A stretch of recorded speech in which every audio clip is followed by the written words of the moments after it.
¿Qué tal? ¿Cómo están? Muy buenas tardes. Aquí de nueva cuenta con nuestro fabuloso programa de Magister District Aprendiendo y Prendiendo el Derecho.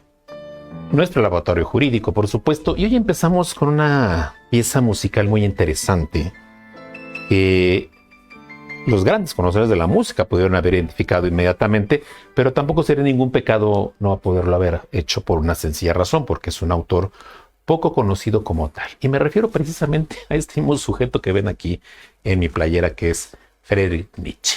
Nietzsche también era músico.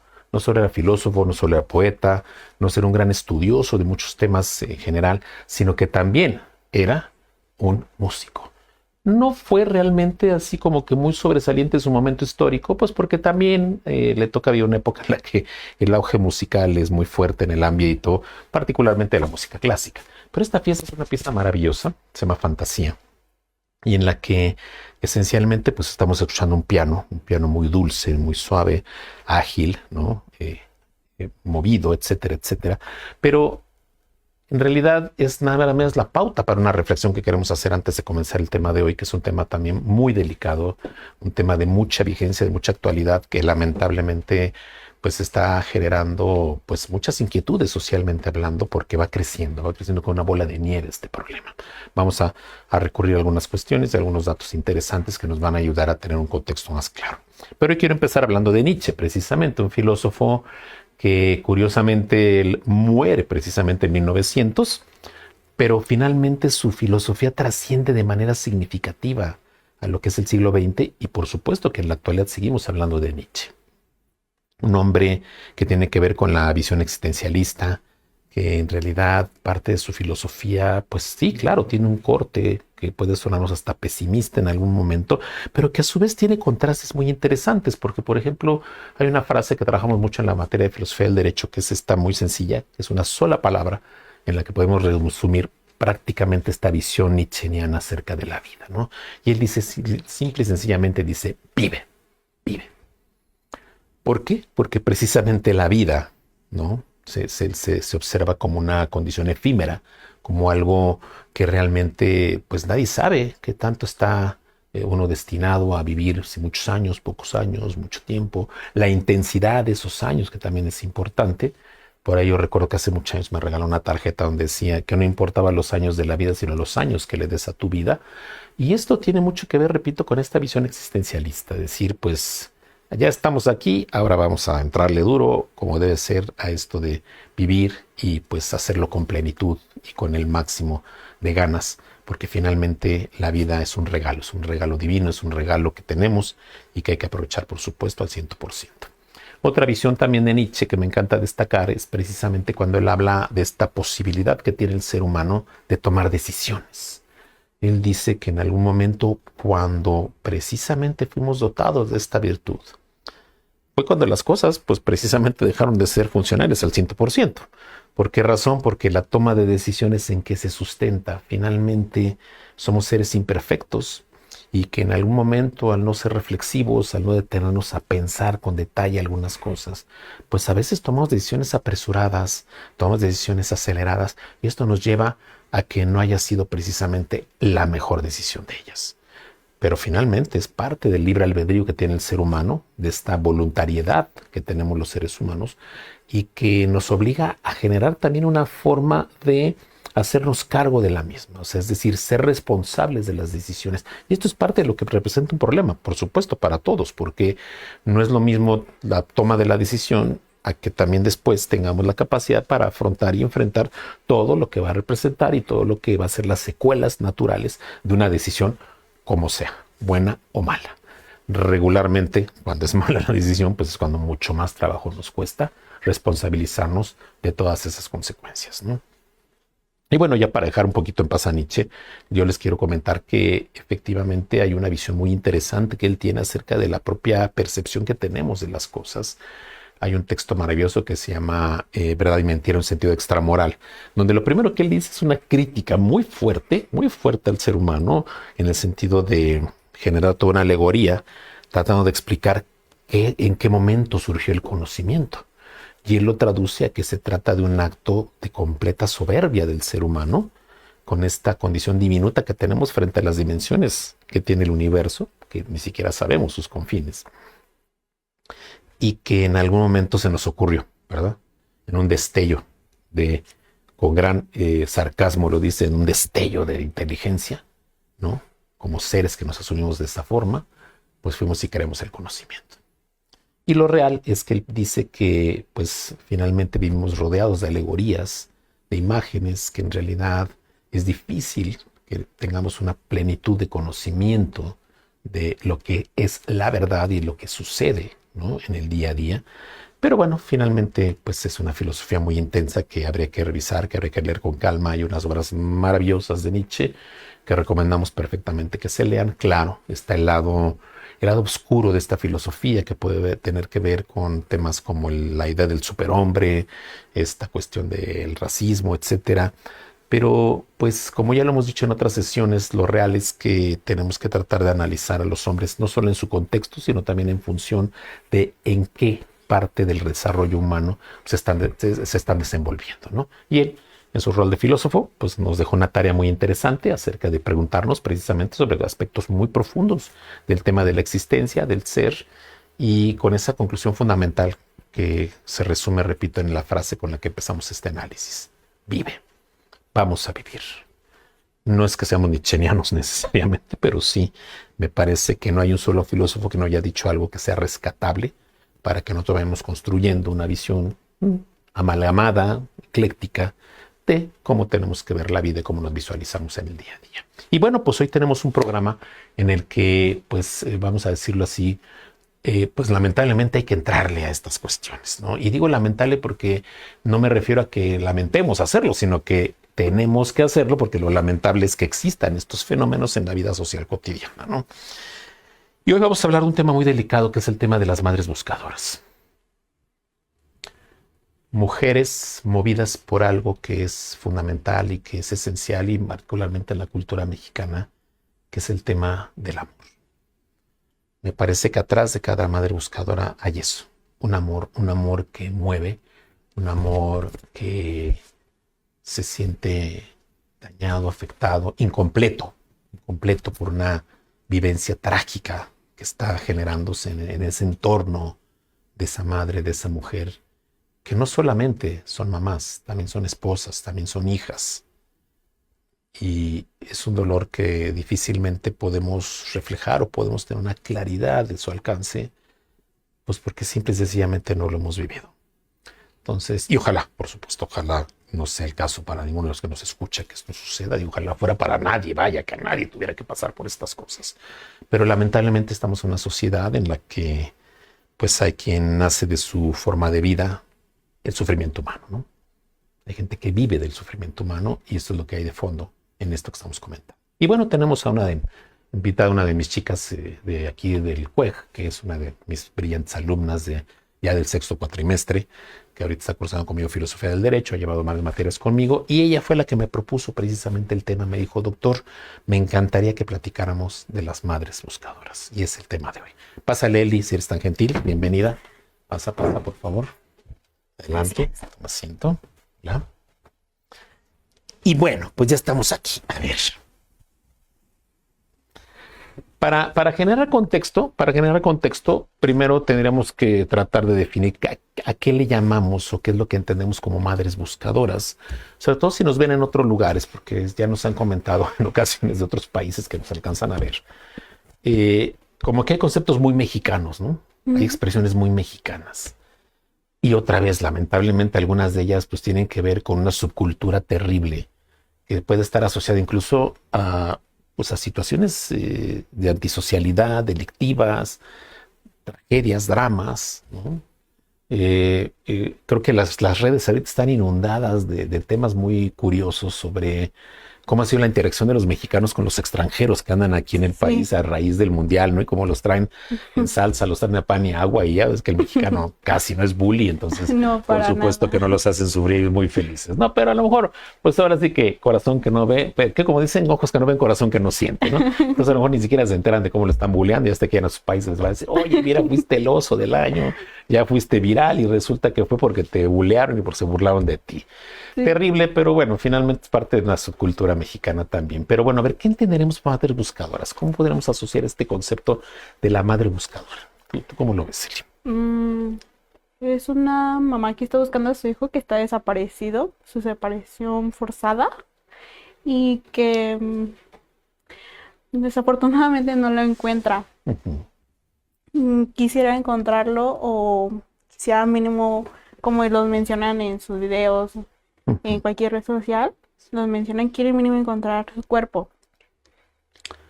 Eso es un tema muy fuerte.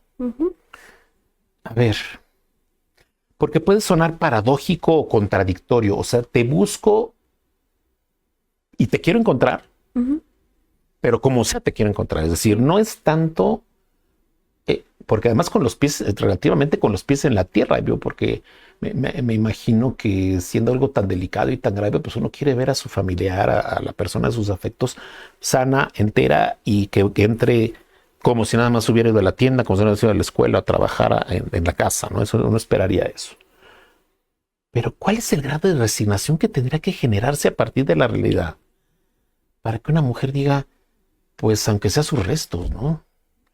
Pues el mismo dolor de la mamá, porque ya solamente el cuerpo o sus huesos, porque desafortunadamente las mamás encuentran más los huesos que el cuerpo completo, se puede decir. Y inclusive hasta las mamás abrazan los propios huesos de sus hijos. Solamente no encuentran, obviamente no encuentran todos los huesos, pero por ejemplo una parte de la pierna, un brazo, y es lo que abrazan las mamás, desafortunadamente. Porque no les queda de otra, ¿no? Y esa búsqueda que a veces, fíjate, es impresionante las estadísticas que tenemos en estos temas, ¿no? Sí. Hay más de 50,000 restos humanos sin identificación, por ejemplo. Eso es algo trágico. O sea, por un lado tienes 50,000 familias esperando a ubicar a su persona querida, a su persona amada, y por otro lado tienes el montón de restos humanos que no sabes ni de quién son. Es algo muy fuerte. Sí. Luego, vamos a las estadísticas, pues son números específicos y números clarísimos, ¿no? Más de 135,000 personas desaparecidas. De ellos, 35,000 son mujeres, y de esos el 40.5% oscila entre los 15 y 25 años de edad. Aparte de esa cantidad, 100,000 son hombres, y ellos, su edad, la mayor edad es de 15 a 35, que representa el 59% de las personas desaparecidas. Estamos hablando de que la población joven es la más vulnerable. De eso estamos hablando. Digo, si hacemos números y hacemos la correlación y decimos, bueno, efectivamente, ya si vemos el total, ¿no? Pues estamos enfrente a un problema muy grande. En el que desde los niños, por supuesto que están toda la vida expuestos, pero también los jóvenes, también la población joven. Entonces esto lleva también a verlo con un mayor grado de tragedia el tema, porque ¿cuántos años más podría vivir un joven de 15 años, una jovencita de 20 años, un adulto joven de 30 años? ¿Cuánto más podría vivir? ¿Y cómo se estaría coartando esta posibilidad a través de lo que tú mencionabas precisamente ahorita, la desaparición forzada, o que realmente fuera, pues, para cualquier cantidad de cosas que sabemos que pasan en el mundo, ¿no? Hay 1000 cosas que suceden en el mundo donde esta trata, ¿no? Con seres humanos, donde a lo mejor hoy una chica es secuestrada en Tlaxcala y en 3 semanas la tienen trabajando en Tailandia prostituyéndose, ¿no? Que esto es algo dramático, efectivamente. Pero a ver, ¿qué más nos compartes? Pues que la estadística es más en el estado que en la Ciudad de México. La mayoría son del estado de Tlaxcala, como lo mencionaba. En Guadalajara son una estadística muy alta. En Guadalajara, Sinaloa, son donde se manejan las tratas de personas. ¿Y por qué las mujeres? Porque la pregunta podría ser decir, a ver, yo como padre, puedo hablar en mi óptica como padre, repito, no sé, sin el ánimo de abusar del privilegio, pero pues vaya, afortunadamente no he vivido una situación como esta, ¿no? Pero estoy seguro de que yo estaría ahí también, ¿eh? de que yo estaría ahí al lado, hombro con estas mujeres. Y que además esa es parte del drama, ¿no? Parte del drama me refiero al hecho de que, pues a mí no me ha pasado, pues no hay bronca, ¿no? Cuando me pasa, entonces sí, viene el tema. Que eso es algo que yo he criticado recurrentemente. No voy a decir nombres, pero yo recuerdo personajes que hayan estado en los años, desde los 80s, tal vez los 90s, que resulta que se convirtieron en grandes luchadores sociales a partir de que viven la tragedia. Sí. O sea, no dicen, aquí yo veo una bandera social para actuar, sino que se esperan a vivir la tragedia para entonces tener un despertar de conciencia, ¿no? Que esto es parte del problema que yo vería. Es decir, tú cómo percibes al grueso de la población mexicana y que tranquilamente en redes se ve que hay gente que opina, ¿no? Y dice, pues están estorbando las madres buscadoras para que lleguen al estadio o están bloqueando para los accesos al estadio. Pues no importa, pues denle unos balazos de goma o quítenlas por la fuerza. Y me parece que es una falta de sensibilidad gigantesca ante el problema, pero no sé cómo lo ves tú. Pues realmente es que sí, porque también hablamos de la perspectiva de la presidenta que estaba comentando en la mañanera, que era en contra de que el movimiento de las madres buscadoras era un movimiento contra el gobierno, cuando no es así. Están solamente buscando a su hijo, que desafortunadamente ella no le ha pasado, y espero no le pase porque hasta ese momento las va a comprender. Y como usted comentaba de que este es papá, pero también vemos al papá de Esmeralda que lleva 16 años. 16 años, la niña, ahorita ya no es niña, ya tenía 12 años y su papá sigue en la búsqueda. Va a marchas, va a la marcha del 8M, va con las madres buscadoras y lo vemos constantemente en la marcha del 8M, creo que la más que se ha visto. Pero vemos al papá de Esmeralda. Y así como el papá de Esmeralda podemos saber varios, y solamente no hablo de Esmeralda, también hablo de alguien más que también es hombre, que también está su papá, que está su mamá. Hay un familiar que tiene un dolor, sí, un dolor muy grande que no puede encontrarlo. Profundo. Dolor profundo que, repito, es muy difícil que podamos graduarlo, que podamos darle una medida. Son cosas inmensurables, no se pueden medir. Porque, como decíamos hace un rato, no es solo el hecho de la pérdida de la persona, sino que ni siquiera sabes exactamente hasta dónde llega tu pérdida, ¿no? Como en este ejemplo que pones de Esmeralda, 16 años buscando a la hija. El señor, entiendo que sigue abrigando la esperanza de encontrarla viva. Y lo va a seguir encontrando hasta que... La sigue buscando. Va a seguir buscando a su hija hasta que, perdón la palabra, hasta que se muera. Como muchos casos que hemos encontrado, ¿no? Que terminan muriendo primero esas madres buscadoras, esos padres. ¿Por qué? Por diferentes causas, porque también hay cuidado. Hay que revisar cómo se ha dado este fenómeno también en cuanto a los casos de madres buscadoras que terminan siendo asesinadas, que terminan siendo eliminadas. Porque yo siempre he dicho, es que seguramente ya llegaron a un punto en que algo están descubriendo. Y que están llegando a algo, que a pesar de que el discurso, que me parece un discurso muy prudente de parte de ellas, de decir, no queremos echar pleito, queremos a nuestros hijos. No queremos, claro, lo ideal es tener justicia, ¿no? Que si alguien fue secuestró, que si alguien fue y mató, pues que pague por lo que hizo, en términos culturales, lo digo, no jurídicos, ¿no? Yo hablaría, como abogado, diría, por supuesto, si son acreedores una sanción que el derecho penal prevé, ¿no? Sí. Pero esa es su perspectiva. No, ellos dicen no. Esa parte no nos interesa. Sabiamente diría yo, prudentemente diría yo, dicen, lo que queremos es saber dónde están nuestros hijos. Si eventualmente son restos, denme los restos. Si están vivos, bueno, qué mejor, ¿no? Tal vez. Sí. Y entonces, esta parte también es un fenómeno que estamos dejando pasar un poquito, que es el hecho de decir, ¿y esas madres buscadoras de qué manera se exponen? ¿No? A toda clase de cosas. Y repito, también sí que tenemos casos de algunas que las han matado, ¿no? Sí, las activistas se llaman activistas de madres buscadoras. Y como usted menciona, se arriesgan mucho porque ¿cuántos no se han de lastimar algunas excavando, buscando con una pala? Inclusive ya no sé cómo se llame es como una tipo vara que la meten hacia la tierra y si se nota que está más hondo, es donde se ve que está movido la tierra. Ok. Y si está duro, es de que no lo movieron. O sea, ¿de qué O sea, manera? tierra firme, Sí. porque está sentada, y otra que lógicamente, pues al haberse removido, no se encuentra tan compacta, ¿no? Sí, y ellas al pasar el tiempo fueron aprendiendo esto, porque Exacto. creo que la mayoría nadie sabe de lo que estoy mencionando. Ni yo lo sabía hasta que yo me puse a investigar.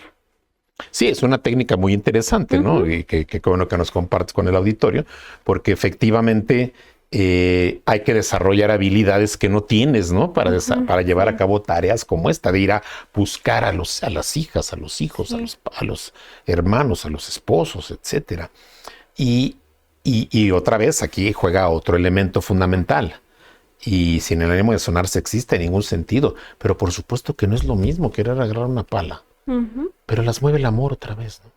Las mueve el amor. O sea, está comprobado científicamente que cuando hay, digamos, este estímulo tan grande internamente, la adrenalina se genera de tal suerte que desarrollas una fuerza impresionante. Por ahí hay un caso documentado de una mamá que vio a su hijo de repente bajo las ruedas de un carro y tuvo la capacidad de levantar el vehículo sí. para zafarlo debajo de las ruedas, ¿no? Es un caso típico y muy conocido en redes y en todas partes, que esto te habla de cómo puede haber las reacciones fisiológicas también acerca de esto, ¿no? Ujú, Y que en algún momento pues se saca hasta fuerza de la flaqueza, fuerza del medio del cansancio, ¿no? ujú. Ujú. ¿Qué más nos platicas, Esteli? Mm, Pues de platicarles, pues que platicaría muchos casos que son muy sonados. Ujú. Y no llevaría más tiempo, pero los casos que más han sonado es el de Esmeralda, como la marcha de ayer del Mundial. A La ver. mamá que se tuvo que arrollar hasta un policía para que las dejaran pasar. Simplemente querían que llegaran hacia los extranjeros, que conocieran la verdad, porque Visibilizar el problema, sí, ¿no? o sea, el gobierno acomodó toda la ciudad, pero detrás de eso hay muchísimos desaparecidos.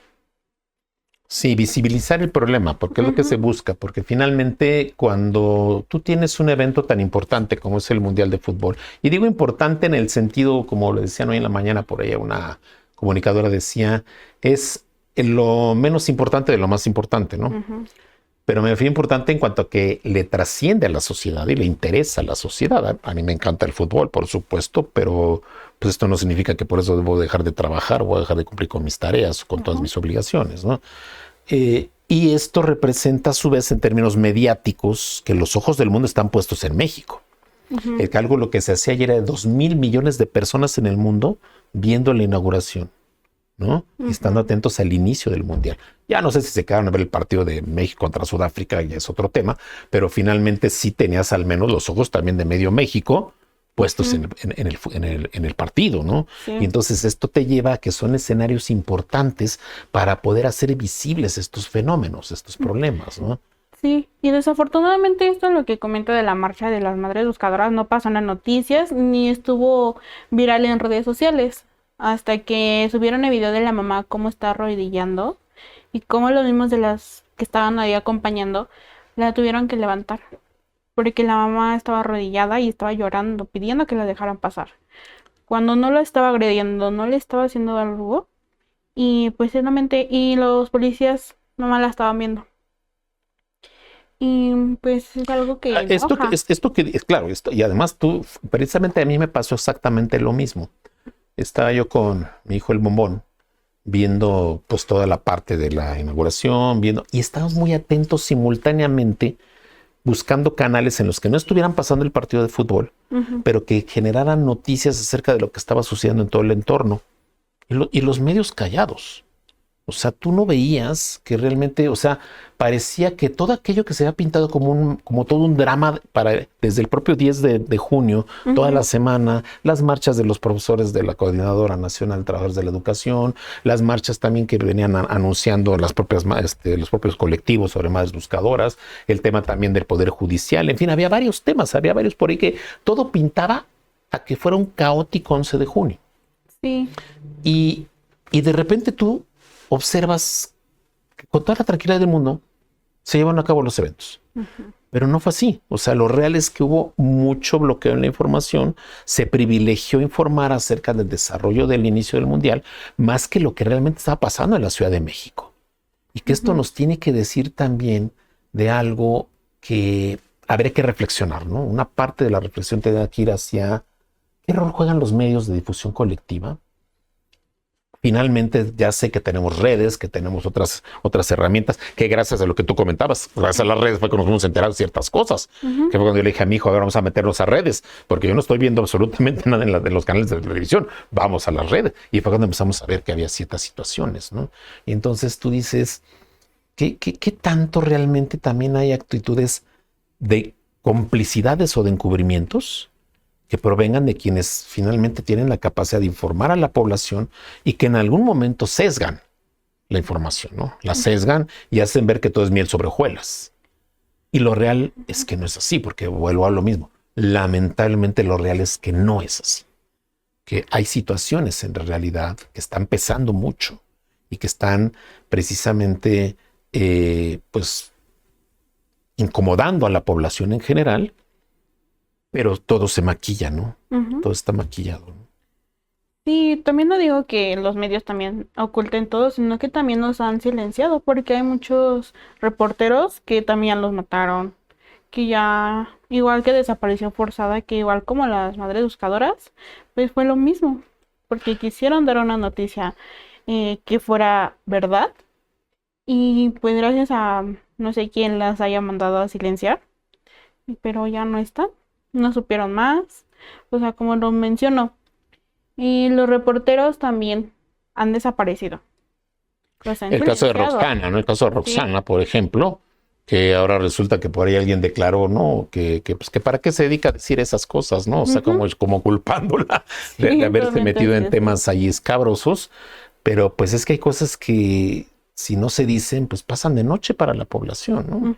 Y solo quien lo vive muy de cerca, pues se percata de que hay algo que no está funcionando a cabalidad en una sociedad, ¿no? Vamos a la gente que nos está siguiendo para que compartamos, porque ya ha habido quien me ha reclamado, doctor, no leyó mi mensaje. Bueno, Omar dice, gracias por la invitación, un tema duro que está viendo el país. Dice Fer, lamentablemente lo que estamos viendo en el país no es posible que les importe más un mundial de fútbol, le presta atención a lo que realmente importa. Sí. Ángel dice, un buen tema, interesante, se une para buscar a todas las personas desaparecidas, de lo que no hacen bien las autoridades. Dice Pam, muchas gracias, hoy se abordar un tema muy importante, una atención inmediata, por supuesto, que las autoridades, gracias por visibilizarlo, ¿no? Dicen por aquí, un placer escucharlo nuevamente. Me parece importante el tema, un tema delicado, hay que darle visibilidad, las autoridades pongan más atención. Por aquí María dice, bueno, ya hablando de Nietzsche, el inicio de la sesión, Nietzsche, un fabuloso filósofo, un placer escucharlo, profesor, gracias, muy amable María. Camila dice también, es muy importante saber este tema, lamentable para nuestro país, dice Kiwa, sin duda lamentable que estas desapariciones forzadas causan tanto dolor en aquellos perdidos y en aquellas familias. Y aquí dice Fer, ¿qué derechos de las víctimas y sus familias se ven afectados por las desapariciones, ¿no? ¿Cuáles serían esos derechos? Bueno, de entrada, lo primero que estamos viendo como una violación, un derecho, es el derecho a la libertad personal, ¿no? Hemos platicado en clase de filosofía del derecho sobre los derechos fundamentales que tiene el ser humano, la libertad, primero la vida, ¿no? La vida como máximo bien jurídico protegido, y luego vendrían las libertades, ¿no? Yo he sido recurrente y quienes me siguen, muchos de ellos mis alumnos, saben perfectamente que yo sostengo que el derecho como tiene una esencia fundamental en las libertades, ¿no? Es el gran garante de las libertades. Y entonces en el momento que cualquiera me impide el ejercicio de una libertad que lógicamente sea conforme a los parámetros que cada cultura establece en la vida colectiva. Sí, porque yo, por ejemplo, tengo la libertad de libre expresión de las ideas, pero sabemos que el texto constitucional lo limita, no es saber cuidado. En estos términos, así tiene que hacerlo, ¿no? Y pasa lo mismo con todas las libertades. Sí, pero la libertad personal es un bien jurídico irreductible, súper importante. Yo diría, es el primero de los bienes jurídicos que se afecta, ¿no? La libertad personal. Y de ahí viene toda la derivación de todo esto, porque tiene que ver también incluso con el hecho de implorar justicia. Sí. El ejemplo que tú nos pones. Sí, de la mamá. Esa madre buscadora que está implorando, oigan, estoy haciendo una lucha, ¿no? Por algo. Y otra vez, ¿no? Ese dolor tan clavado que hay en el alma de la gente, ¿no? Dice debería visibilizarse más, empatizar con ellas, ¿no? Tener empatía con ellas. ¿Para qué? Pues porque simplemente lo que buscan es encontrar a sus familiares, aunque sea, como dice aquí Belén, aunque sea el cadáver de su familiar, ¿no? Sí. Aunque sea el cadáver de su familiar. Por aquí nos dice Art, agradecido a la academia, se trata de este fenómeno desde el punto de vista del delito más lacerante, sí, claro, de los más lacerantes, por supuesto. Dice Carly Flores, las madres buscadoras son un ejemplo de valentía y amor incondicional. Ante la falta de respuesta se han convertido su dolor en una lucha constante para encontrar a sus hijos e hijas, buscando verdad, justicia y esperanza para miles de familias que viven en la incertidumbre de una desaparición. Carly, debiste haberlos acompañado hoy para venir a decirnos eso en persona. Claro, muy bien. Violet también, ¿no? Habla de que, pues, finalmente se busca evadirlo, se busca minimizarlo o silenciarlo, ¿no? Con los temas de actualidad, como suele ser este tema del mundial, ¿no? Ujú. Muy bien. ¿Qué más? ¿Qué más nos platicas? Mencionando, ya que menciona el mundial.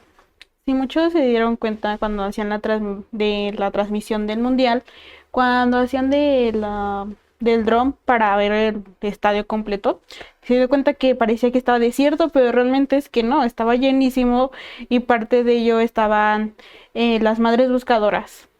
Y de otra parte, el Ángel de la Independencia, ¿cómo estaba llenísimo y por qué no pasaron eso? Solamente pasaron que estaba vacío, pero en realidad es que no, estaba llenísimo de madres buscadoras.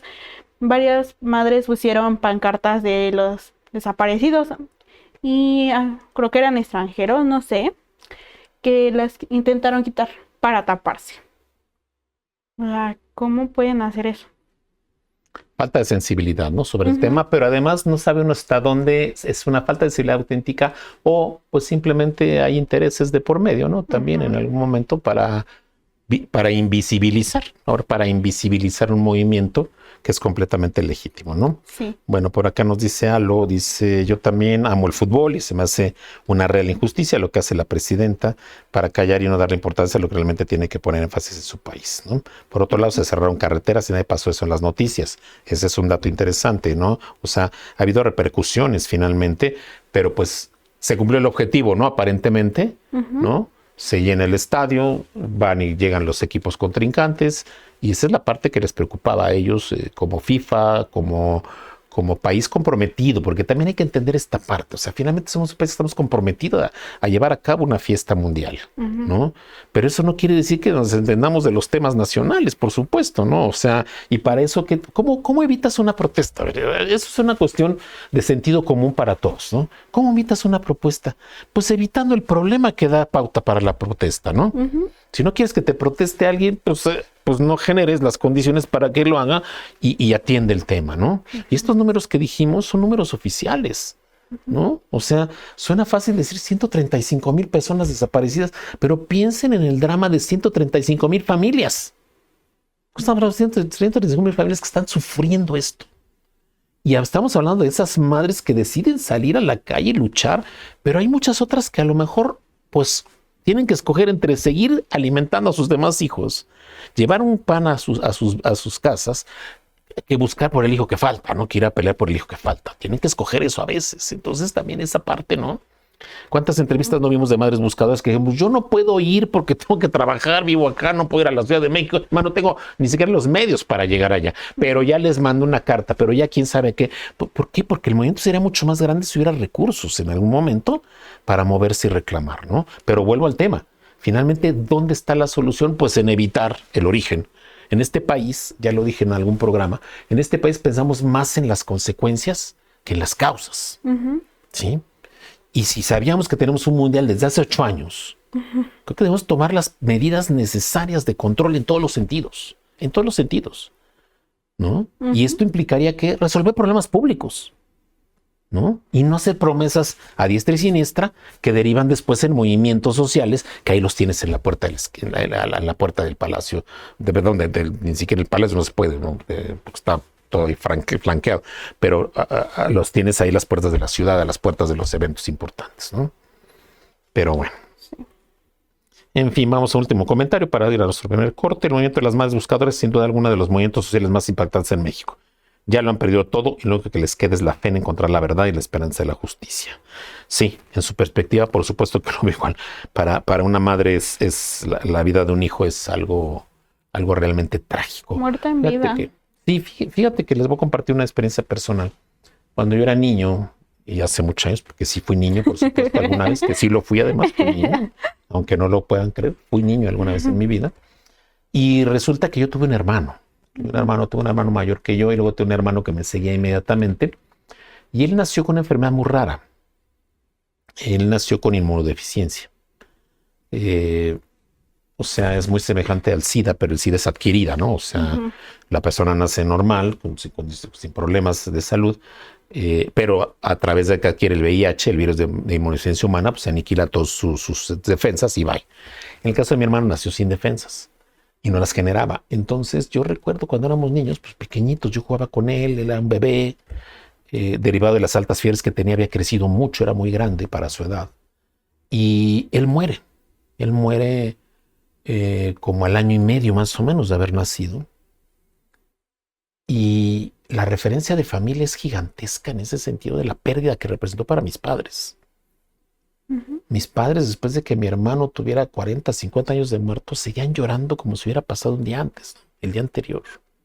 O sea, esto trato de ilustrar cuál es la magnitud de ese dolor que puede generar la pérdida de un hijo, ¿no? Que creo que es de los más grandes dolores de la vida que deben existir y que quién sabe qué tan fácil sea resistirlo, ¿no? Vamos a nuestro corte, vamos a que se vayan enterando de nuestra oferta académica, todo lo que tenemos aquí, seguirlos invitando a que sigan viendo los demás programas. Tenemos una cantidad de programas maravillosa y con gente de muy alto nivel. Debo decirlo, la gran mayoría de ellos fueron mis alumnos, no es por eso que tengan gran nivel, pero muchos de ellos sí fueron mis alumnos en distintos contextos y de todas las materias, en lo fiscal, en lo penal, lo aduanero, etcétera. Tenemos mucho que ofrecerles y no olviden que tenemos también pues varias licenciaturas, maestrías, doctorados, en fin, eso ahorita van a enterarse un poquito de nuestra oferta y regresamos con muchas ganas para seguir hablando de esto tan difícil, pero que te tiene que hablar, se tiene que decir. Vámonos, mi Alex. Pues bueno, para no fallarles con la tradición de este programa, aquí traemos nuestros super calcetines, aquí mi Alex siempre cumpliéndome mis caprichos.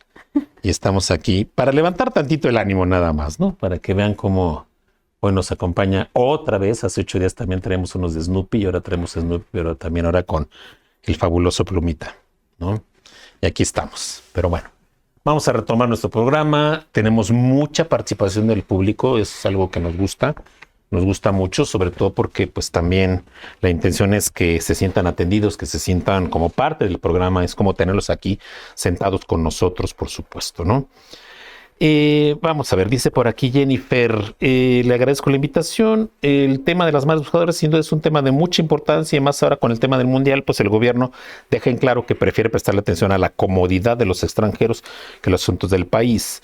Dice Carly, las madres buscadoras regalan seguridad física y emocional cada vez que salen a buscar a un familiar desaparecido, claro. Ian dice, un caso clave fue el de Maricela Escobedo. Ay, ese es todo un tema, Ian, claro, ese da para todo un programa, ¿eh? El tema de Maricela Escobedo da para todo un programa, que hay una serie de Netflix, ¿no? Que se llama las dos muertes, las tres muertes de Maricela Escobedo, ¿no? Que qué fuerte, es un caso súper fuerte que Chihuahua, que ya tiene sus añitos, pero que realmente también nos habla de que no es algo fresco, hay que decirlo con sus letras también. No es solamente de 8 años para acá, del régimen morenista para acá. Eso es algo viejo, que tiene mucho tiempo. Lamentablemente sí se ha agudizado en los últimos años, pero no es algo completamente nuevo que podamos desentendernos, ¿no? Bien, por aquí Yasmín, también alumna dedicada del CUEG, dice, desafortunadamente México está acostumbrado a crear cortinas de humo y no buscar soluciones, un problema social que aqueja no solo al país, efectivamente, sino a la humanidad en general. Claro, es un problema mundial. O sea, el problema, vamos a decirlo así, no estamos hablando de que sea un problema las madres buscadoras, definitivamente no, para dejarlo claro. Estamos hablando al contrario, es un fenómeno social, un movimiento social que ha tenido auge precisamente a partir de un problema mundial. Problema mundial que es este, ¿no? El de la trata, de la desaparición de personas, de la vulnerabilidad que se tiene a nivel internacional de ciertos sectores sociales que en algún momento, pues también, ¿verdad? pues terminan siendo victimizados por este tipo de cosas. Olga dice por aquí, existe una insensibilidad alarmante en el grueso de la población, a menudo expresado mediante comentarios como el que usted menciona, con la diferencia que se ha vuelto tan habitual en la colectividad de la población. Es muy triste que esta situación se haya vuelto tan común que gran parte de las personas toman esta lucha como un estorbo o como hacer escándalo. Sí, eso es lo peor que nos puede pasar como sociedad, ¿no? Minimizar este dolor y esto que viven, ¿no? Lamentablemente, pues todas estas personas, ¿no? Bueno, Mariana, quien nos dice también, se suele decir que el amor más grande es el de una madre, precisamente por ello es admirable la fuerza con la que muchas de ellas continúan buscando a pesar del paso de los años, del cansancio y de la falta de respuestas. Su lucha nos recuerda que el vínculo entre una madre y un hijo trasciende cualquier obstáculo y que la esperanza puede mantenerse viva incluso en las circunstancias más difíciles. El otro día leí ahí un estudio científico que hablaba precisamente de por qué es tan fuerte el vínculo que existe de la madre con los hijos y que incluso, fíjense, este estudio hablaba de que era todavía más fuerte, ¿no? El vínculo madre-hijo, ¿no? Que había una raíz muy profunda hasta en términos genéticos, ¿no? En términos de genes. Y que precisamente parte de esto tiene que ver con la interacción del niño, pues desde el claustro materno, ¿no? Desde el vientre materno, ¿no? Y entonces sí, esto es muy fuerte, ¿no? Hay que reconocer su valentía, también debemos ser sensibles a su dolor y comprometernos a permanecer indiferentes ante este tema. Ángel dice por aquí que una tristeza la situación que se ve con las desapariciones. Es muy importante ver que no es algo nuevo, es un problema que hemos arrastrado por muchos gobiernos. Sí, claro, ya lo aclaramos, por supuesto, aunque sí, repito, agudizado, hay que decirlo también con sus letras, agudizado en forma reciente, ¿no? Tema de hoy muy sensible, doloroso, indignante. Todo lo que gira en torno a él nos obliga a una reflexión personal y no ser indiferentes ante la situación, donde gran parte de la población sigue siendo egoísta y omisa a una realidad innegable. Dice por aquí Valeria, también otro caso muy sonado es el de María Herrera Magdaleno, una de las madres buscadoras más reconocidas en México. Busca a 4 de sus hijos desaparecidos y ha dedicado gran parte de su vida a apoyar a otras familias en la misma situación. María es un gran ejemplo de amor de madre porque ha dedicado gran parte de su vida a buscar respuestas y apoyar a quienes también buscan a los seres queridos. Sí, me parece que sí, me parece que muchos de estos casos también, independientemente de que todas se merecen todo nuestro respeto y nuestro reconocimiento, hay algunas en las que particularmente pues están poniendo la vida por delante, ¿no? La vida por delante en una búsqueda que, repito, lamentablemente puede derivar en que pues quede nada más en eso, ¿no? En el intento, que eso es lo más triste que puede suceder. Pero bueno, ¿qué más, Eli? ¿Qué más traemos?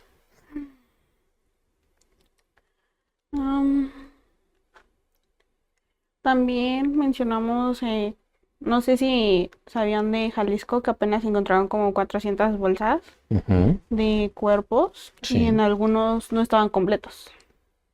Nada más eran los restos humanos. Sí, nada más eran restos humanos, pero estaban incompletos. Había ropa interior, ropa, pero no estaban completos. O sea, se tardaron más en identificarlos por lo mismo. Sí. También al armarlos les costó. ¿Por qué? Porque habían unos restos que estaban incompletos, ya lo mencioné, pero que había, no, como lo mencionaba usted, no los identifican. Almacenan los restos humanos y también ropa, ¿no? Ropa, zapatos, etcétera, que además era una cantidad impresionante, ¿no? De vestigios, de que lógicamente hubo personas ahí. Sí.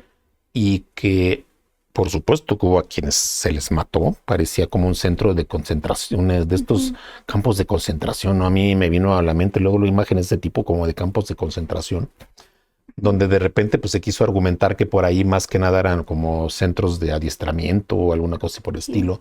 Pero tú dices, bueno, es que independientemente de para qué se utilizaron, realmente hay una evidencia contundente, ¿no? Hay restos humanos. Sí. Y por supuesto que atrás de esos restos humanos había personas que en algún momento vivieron y que le formaban parte de ellos, ¿no? Es algo muy obvio, muy lógico, vaya, ¿no? Pero lo que voy es a que cómo también se busca minimizar esta clase de situaciones, ¿no? En algún momento. ¿Y gracias a quién pasa esto? Es la pregunta. ¿Es el gobierno? ¿O quién realmente ha encontrado estos espacios donde resulta que efectivamente hay fosas clandestinas, se encuentran restos humanos, Y es parte de la chamba que han hecho las madres buscadoras. Yo creo que como sociedad les debemos mucho. Les debemos mucho porque finalmente a lo mejor no logran lo que quieren, pero de alguna manera esto inhibe. De esta manera esto tiene que inhibir, porque no es lo mismo una sociedad callada, una sociedad que se cruza de brazos, que no está sensible a la situación, que no actúa, y entonces va a seguir siendo victimizada por siempre, ¿no? Por siempre. A una sociedad que en algún momento hay grupos que dicen, no, espérame, está pasando esto, ¿no? Levantar la voz, que eso ya es un paso muy importante, porque tiene un efecto disuasivo del delito, tiene un efecto disuasivo de las conductas delictivas, ¿no? Entonces ahí me parece que también es importante esto. ¿Tenemos algún otro caso por ahí, Eli? Que tengas fresco, que tengas a la mente. No, fresco no. ¿No? Ya los demás han pasado. Pero finalmente sabemos que hay muchas cosas, ¿no? Que van pasando, que han sucedido, que lamentablemente es una realidad social. ¿Algo más que quieras comentar para concluir de parte tuya? No, ninguna. ¿No? ¿Ninguna? ¿Te sentiste bien en mi programa? Sí. Inquietos, ¿no? Inquietos por el tema, ¿no? Creo que tú que estás... Miren, Eli que está aquí junto a mí, creo que alcanzó a percibir mi incomodidad, mi inquietud con este tema, mi intranquilidad, incluso pues en el corte le comentaba yo, ¿no? Que de verdad al estar hablando de esto, de estarlo leyendo y escuchando, pues no es fácil contener las lágrimas, ¿no? ¿Por qué? Porque de verdad es algo trágico, algo muy dramático que estamos viviendo, ¿no? Y que pues nuestro mejor deseo sería en ese sentido, de que las cosas cambiaran y que fueran de otra forma. Lamentablemente sabemos que no se trata solamente de deseos, ¿no? Sino de acciones también. Entonces yo diría que todos los que han comentado aquí, los que nos han compartido su pensar sobre este tema, pues en un acto de congruencia, por supuesto que también, ¿no?, estemos sensibles a todo esto que hemos señalado y analizado, y que pues ante alguna situación de carácter sospechoso que tengamos a la vista, cuando veamos que hay acciones de extremada confianza sobre los niños, sobre los adolescentes, pues que podemos ser una voz de conciencia, ¿no?